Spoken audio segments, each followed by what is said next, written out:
Hey, thank you for joining us for part two. I hope you enjoyed part one. It was a great interview with Joe, and stay tuned, and I'll be back. Thank you.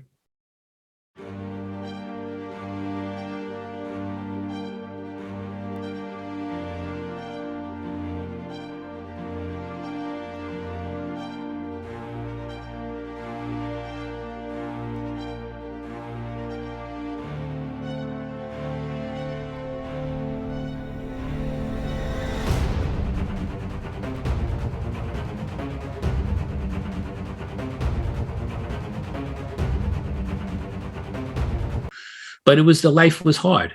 You know, when it came down to they wanted me to kill this guy, Mikey MANCUSO, who's actually the boss of the Bonanno family now. Mikey knows. Mm-hmm. And this guy, Dominic Sicali, my captain, wanted me to kill him. I don't know if he even got permission to kill him. He didn't like him anyways. I know Dominic. You know Dominic? I did time with him, yeah. Oh, you did time with him. Okay. Yeah. Yeah. Yeah. And Dominic and I actually, believe it or not, I liked Dominic. He had me too. Yeah. He had a couple of bad ways with him, but I did like him though. And you know, and there was another guy, Ace, that we liked too. He was not a bad guy too, Ace, but he was tough too. His father was actually in the Pizza Connection back in those days. Mm-hmm. He's doing life if he's still alive. You know, I don't know. But so Dominic gave me the green light because he asked me when we were in the car together. He says, "You want this life?" Yeah, I said, I can't say no. You know what I mean? Mm-hmm. So I said, yeah. And then they wanted me to whack Mikey Nose. And then Mikey Nose, for some reason, liked me. Although when I got arrested and I was with Jerry Chili, he actually wrote a letter to Jerry. One of the kids that was in there wrote a letter, and then Mikey Nose wrote a letter saying, "Watch the kid, watch me." Now, they had no idea what was going on, but yet you see right away, you're no good if you go away. Mm-hmm. And of course, I didn't have a button, so what are you going to do? But I went to my handler, I went to Vinnie, and Vinnie gave me the okay to kill him. But he said it this way. He said, "Listen," he says, "you know, because I can't whack the guy by myself. I had to bring somebody." Oh yeah. So he says, "You got to protect yourself, Joe. You do whatever you got to do. But the minute it happens, whenever you can get a hold of me, you get a hold of me so we can protect you. Protect me. I'm already under the gun already. What are you going to do for me? I tell you, I just shot the guy. You know, what are you going to say? We're going to let it go. We know who did it, but you can still go out there and cooperate. But we know you know, I think that they wanted to use even more leverage on me." Well, here, let me tell you what happens in those situations. Of course, I was involved in a lot of murders up here. Mm. I had some people, had to go away. Right. My guys took care of it. They didn't even care what they did. They wanted me because I gave the order. So they would use you to get to Dominic and these other guys. Yes. That's what the feds do. That's what they wanted to do with you. Yeah, That's exactly. To do. And this guy practically made his whole career on me. He retired after 20 years. So I worked for 18 years with him. Yeah. Yeah. You know, you talk about betrayal and loyalty. The feds know how to betray you, and there ain't no loyalty with them. I think the mafia fares, it's can't compare to what the FBI and how bad they really are. Oh, they're bad. Yeah. I mean, they hurt me. Look, financially, they hurt me with my friends. I mean, I think a lot of my friends know who I really am and everything like that, and what kind of a guy I am. But where am I going to go? Back home? I'm sure I'd have a few fights if I had to go there or whatever. Maybe somebody. Well, at the point, why put yourself in that situation? Thank you. I mean, why would you do that? I mean, if we're in our 60s now, it's time to relax.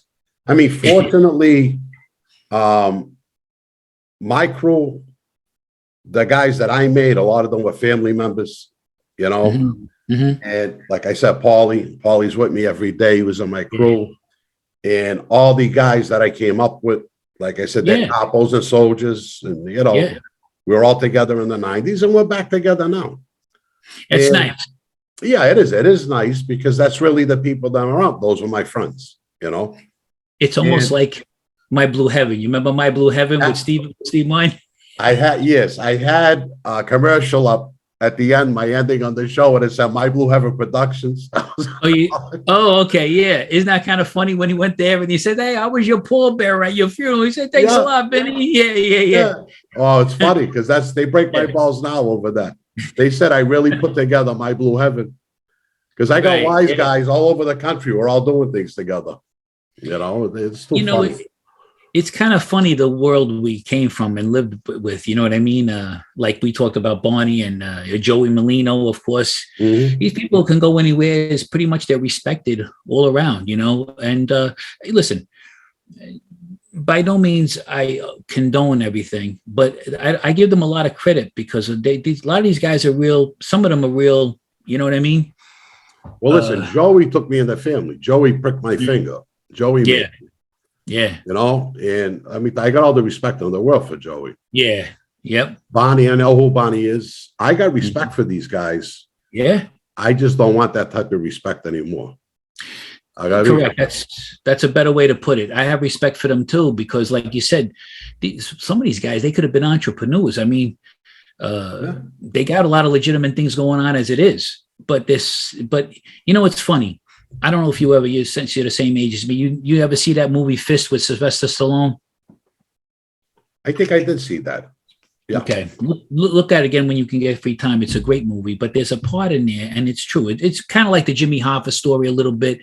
But at the same time, he got a lot of things done, but sometimes, and I hate to say this, but sometimes you need a little push. That's what he called it in there. You need a little push, and you need a wise guy sometimes. Now, I think Mikey Francis, in one of his things that I might have watched, at one time or another, they always asked him about Donald Trump. Everybody wants to give some word on Donald Trump, whether it be bad or good, and then he'll turn into whatever. Right. With that being said, he finally said, he says, did Donald Trump have any connections to the wise guys, to the mafia? Well, yeah. And it wasn't like he was best friends with anybody. No. But when you control all the unions and you've got to do business, it doesn't mean he had to do business. There was no choice for Donald Trump or his father. They had That's to it. do business. Yeah. That's it. Look, it doesn't make him a bad guy, but this is just a part of doing business. It's part of life. It's life, and a lot of people want to ignore certain things, but the reality and the truth is the truth, whether you want to believe it or not. This is true. You're right, Joe. 100%. Yeah. 100%. Like I say, you and I both are in agreement. We have respect for people, but I don't need that kind of respect for them. I just, I want to go about my life. Like you said, I'm old and I'm going to be 61. I mean, it's enough. When I was 60s, come on. All through the 90s, I went through a war up here, became a capo or boss, whatever. Right. And we couldn't be ourselves, Joe. You know that when you're on the street. We got to put up this phony. It was a phony. That's what I was. It wasn't really a facade with me. Right. But it was always being serious, always problems, 24/7. Who's going to whack you? Who you going to whack? Now, when you're going to get pinched? When you're going to get pinched. We always said, we're going to be dead by 40 or do life in prison. That's it. That's right. Now, don't get me wrong. If I got caught myself killing somebody, not involved, no informants, I would go do my time because they caught me. Correct. But you're gonna tell on me and 5 other people. Yeah. I ain't going for that. I'm gonna go do life and they're gonna send you home. And how many times did you pull the trigger? I got beat.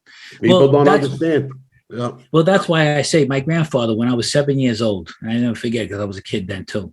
I know a lot of things were happening, and like I said, those were good years coming up.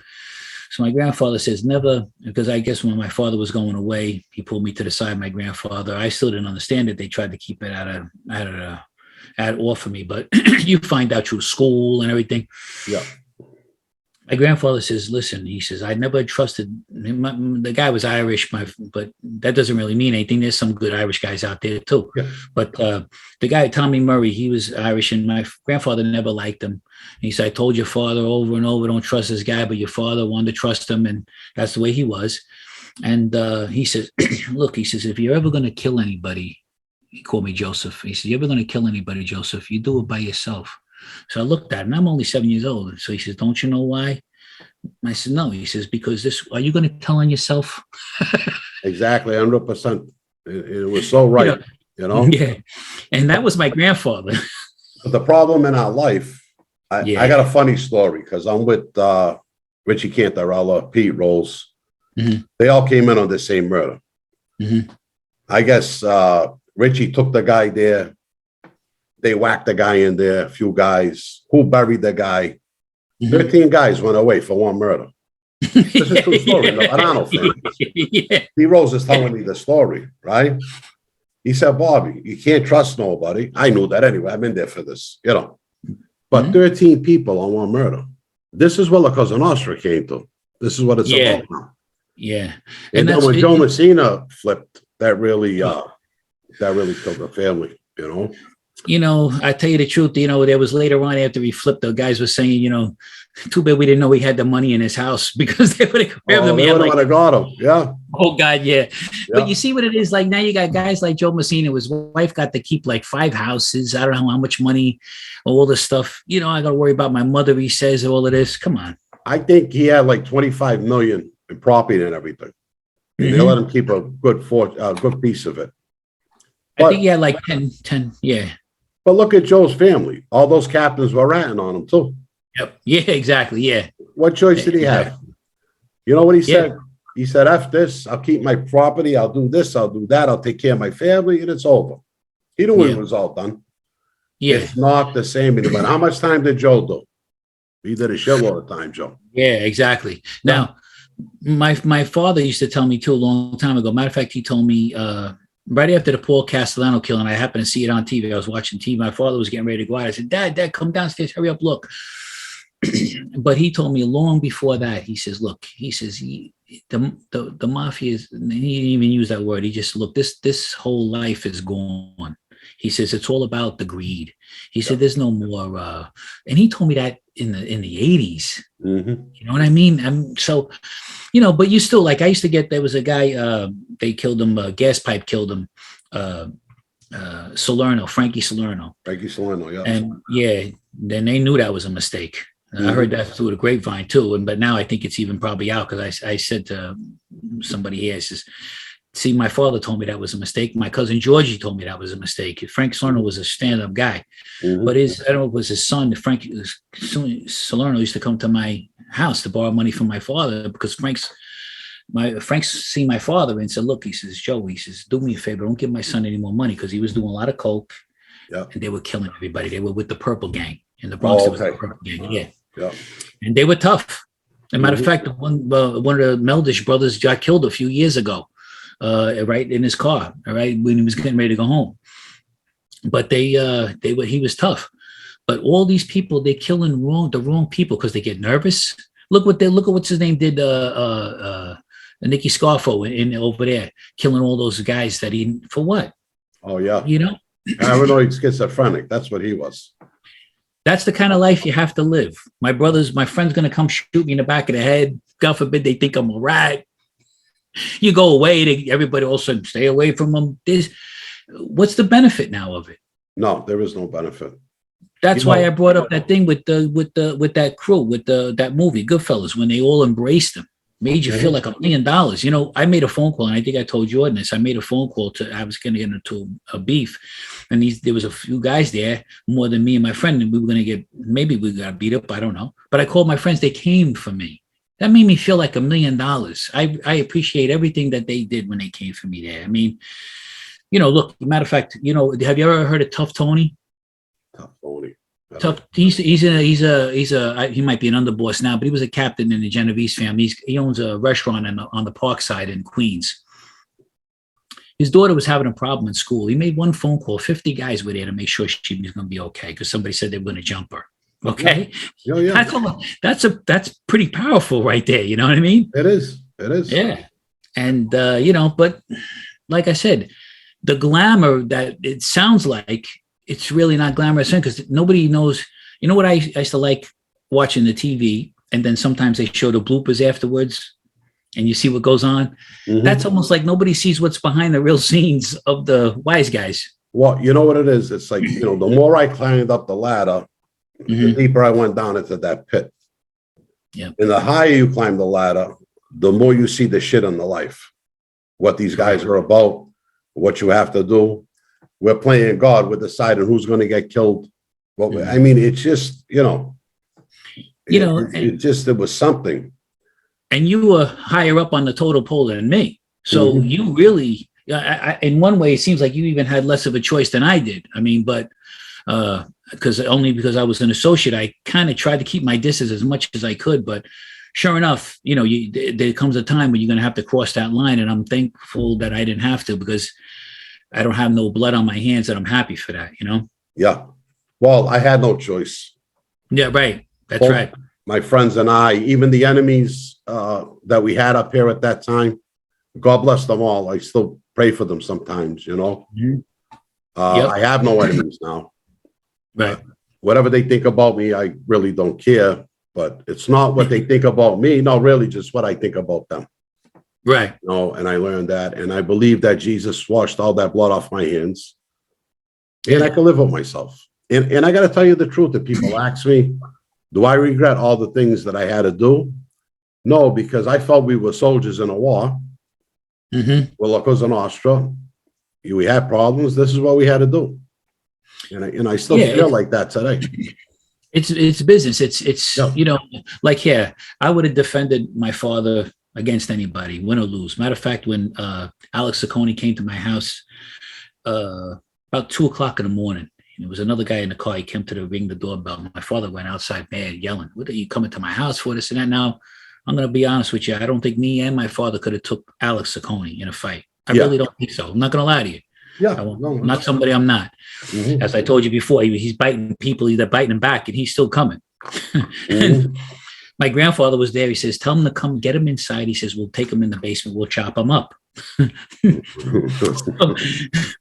I went outside, and my father knew I was behind him. I just went outside because I didn't want to leave my father out there with this guy. Right. Win or lose. And he says, "What are you doing out here, kid?" I said, "I'm with my father," just like that. I wasn't scared, but I was scared, but I didn't care because it was my father. Yeah. And then nothing happened. And he went, and then the other guy, he went back in the car and he drove away after some bad words with, and they think that's the reason why my father killed him. But at the same time, how do you want to live your life like that? It's ridiculous. No, that's how it was. See, even though we were capable and had that power, even if I was at odds with somebody that was on the other side, if I knew they really weren't capable, I didn't even go after them. Right. In the life, you got to make decisions and you got to pick and choose. That's right. We If used to someone say, like that guy's a danger, well, then you can't have him. That's different.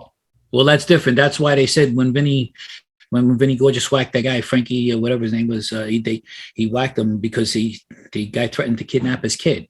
Yeah, there you go. Yep. You should know better to talk out of turn like that. You're dealing with somebody just because his nickname is Vinnie Gorgeous, and he is a good-looking guy and everything. That doesn't mean nothing. That nickname. That don't mean nothing. But I would have, like I said, I would have did anything for my father. But that's how you do it. That's your dad. But then now I find you kill my family. I mean, don't get me wrong. You signed up for it, Dad. I'm not saying that my father didn't maybe know it would come to him maybe one day or not. But I miss him every day. I miss my family. Yeah. He died alone. And so. Yeah, it's lousy. It's lousy. I was Anthony Rotunda from the Cavalcanti family. They clipped his father. He knew where it came from. But he was in the life. That's right. He didn't really have a choice, Anthony. He had to just, and I was really close with Anthony. He didn't have a choice. And, you have to go on with it. You really That's right. do. You have no choice, I somehow, for some reason, somebody told me once, I never really found out who actually killed my dad. What? A good friend of mine, she's like a sister to me. And she said to me, she says, Joe, maybe it was better off and you weren't supposed to learn who killed your father. Because see, I don't Don't get me wrong. If I have to defend myself or do anything, my father, I don't know what I'd be capable of. I might, but I'm not, that's not my thing. I'm not going to, because somebody tells me he's no good, I got to go do the work and Right. shoot. It's just not in me. That's why I don't think I had so much of being a wise guy. I even told on the Jordan Harbinger show, I told him, realistically, I wanted to be a postman because my two uncles were and my cousin was. Yeah. And so I would have been very happy with that. Well, listen, I was a developer. I was Right. building homes on, Martha's Vineyard. Yeah. Yeah. I was doing buildings up in Boston, condos. I went down the Vineyard. Beautiful. Yeah, it was beautiful down there. And I left there about 90. The market crashed. I lost everything. Yeah. All my credit, my houses. Lost everything. Yeah. 88, 89. I had 20 guys working for me. I couldn't get a job myself. I'm disgusted now. You work so hard to build all these things. So I came home and said, I'm going to go on the street. That was my second thing that I knew to do in my life. That was my second job, I guess. That's what I'm saying. It's almost like you got no choice. Yeah. Now, see, I worked at the Jacob Javits Center, and Barney said to my father, he says, "Hey, what's the kid doing?" He said, "He ain't doing nothing." He says, "Put him over there." I got the job. At that time, it was $20-something an hour. Nice. In the 80s, nice. You know what I mean? And then double time was like $47. I mean, they used to make me work. I used to have to go in 1 o'clock and 1 to 12 o'clock at night, Yeah. And I didn't even have to pay. Barney gifted that to my father. I'm going to tell you a story about, because we're talking about more wise guys here. So I'm going to tell you a true story about Barney, which everything I've already told you was true, just so you know, or your audience knows. This is the kind of guy Barney is. My father did a score. It was about 65,000. What he did, I don't know. He didn't tell me. But he went to Barney and he took the whole 65,000 and he gave it to Barney. He says, "Here, Barney." He says, "What's this?" He says, "Barney." My father says, "I did something." I guess he told Barney whatever it was, maybe whatever they talked about. And he says, "You did that by yourself?" My father said, "Yes." He says, "Then that's your money." He didn't take a dime. And that's a true story. That's a good guy. Yeah. That's the kind of thing that set him above and apart from most guys, because most guys would have took at least half, if not the whole thing. And that's actually a very true story. My father told me that right out of his mouth, and actually one of my father's friends who was close to Barney at that time too told me the same story. Imagine that.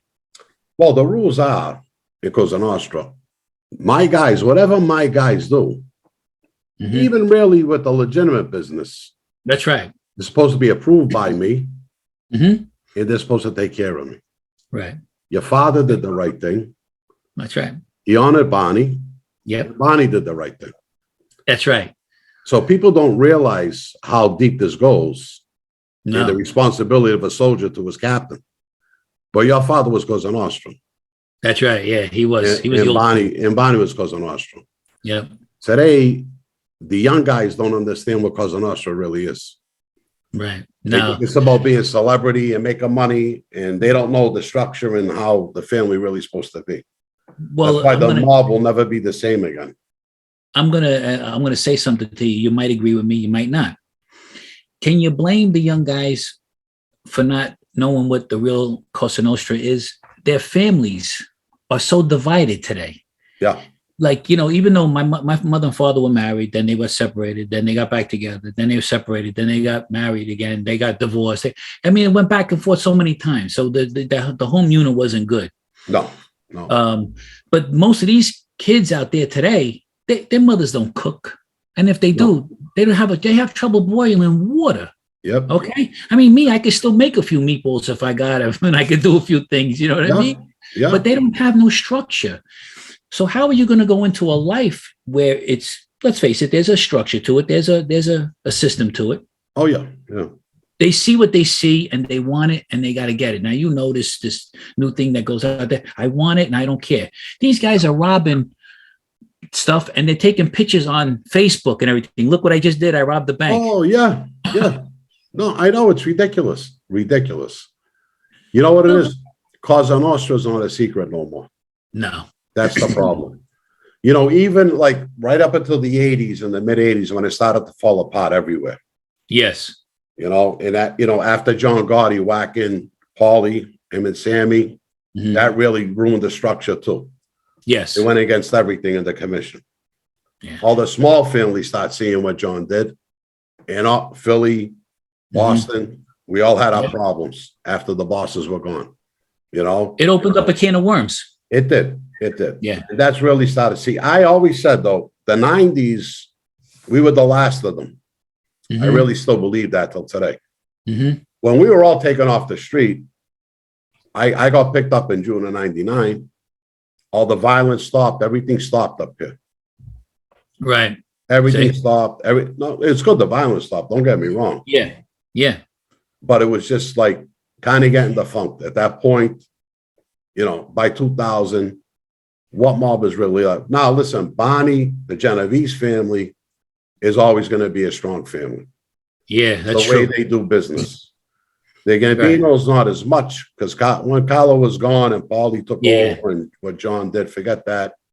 The small families, someday it might be just the Genovese family again, like it used to be. You never know. You never That's know. right. You're the boss. Yeah, You're back in those days. Yeah. When Lucky Luciano was around. Yeah.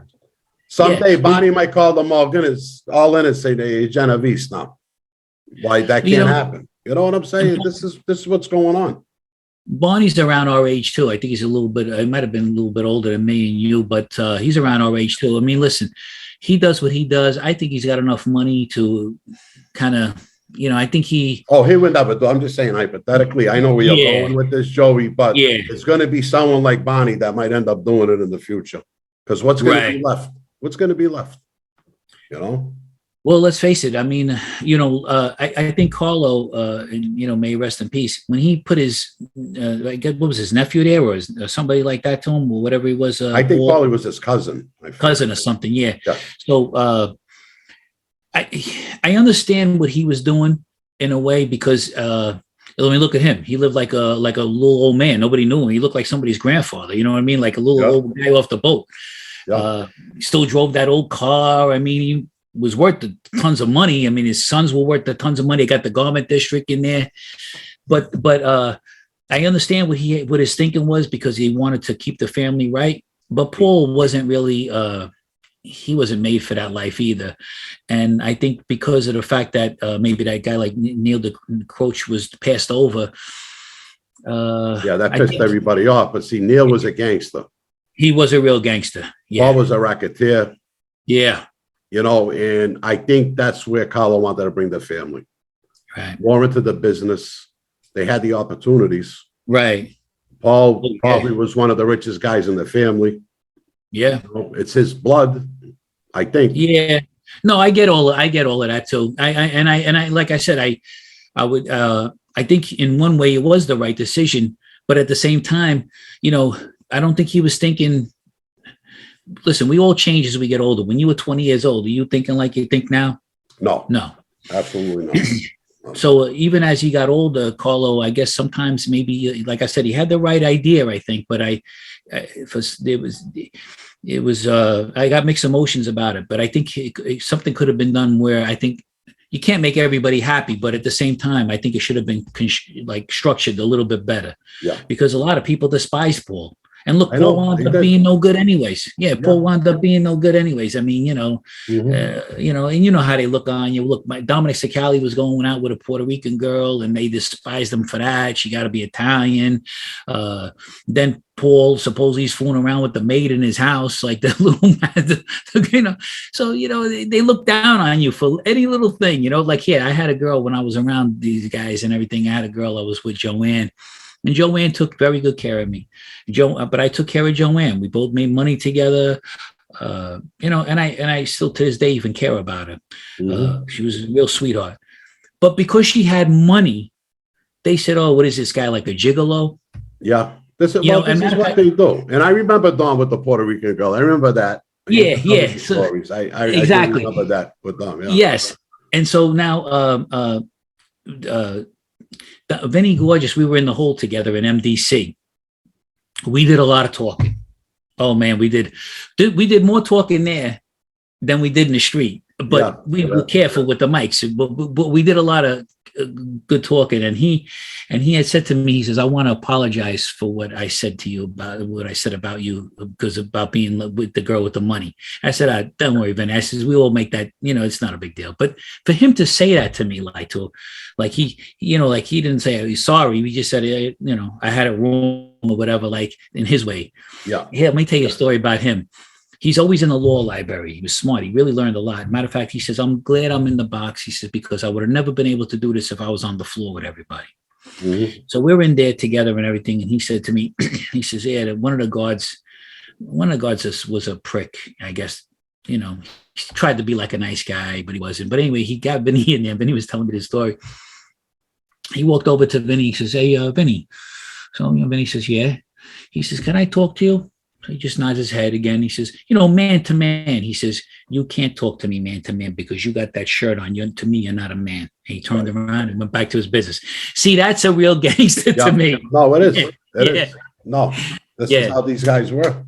And he did talk to me. He said to me, he says, look, Joe, he says, don't have no ideas of flipping. He didn't know nothing about what I did in the past or anything. He just said, don't have no idea. Don't you and you think you're going to flip and talk, and then you and Dominic, because he knew I was kind of close to Dominic then. He says, you and Dominic are going to do something when you get out and everything. He says, I'm telling you like I would tell my own son. And he did. And those are the times and those are the things that when they talk to you like that, like Jerry would talk to me a certain way, or so, those are the times I think that meant more to me than anything. Yeah. Even though we had a lot of fun times if we went out for drinks or anything like that. Yeah, we had laughs. We talked about this, and like there's a lot of funny stories like this. There was a bunch of guys from the Genovese family. They were down in Brooklyn. Remember Pastels and all those places back then in Brooklyn? You might have heard of them. Anyways. This guy, Patty, they call him Patty Boy Falsetti. He's in there. He used to work as a longshoreman on the docks, Mm-hmm. So he's met a couple of girls, whatever the case may be. And now he's got a kid. He's got a little baby carriage in the baby seats in the back seat. And so he talks to these girls. Naturally, they want to come home with him and everything. He's a good looking guy. He's nice and this and that.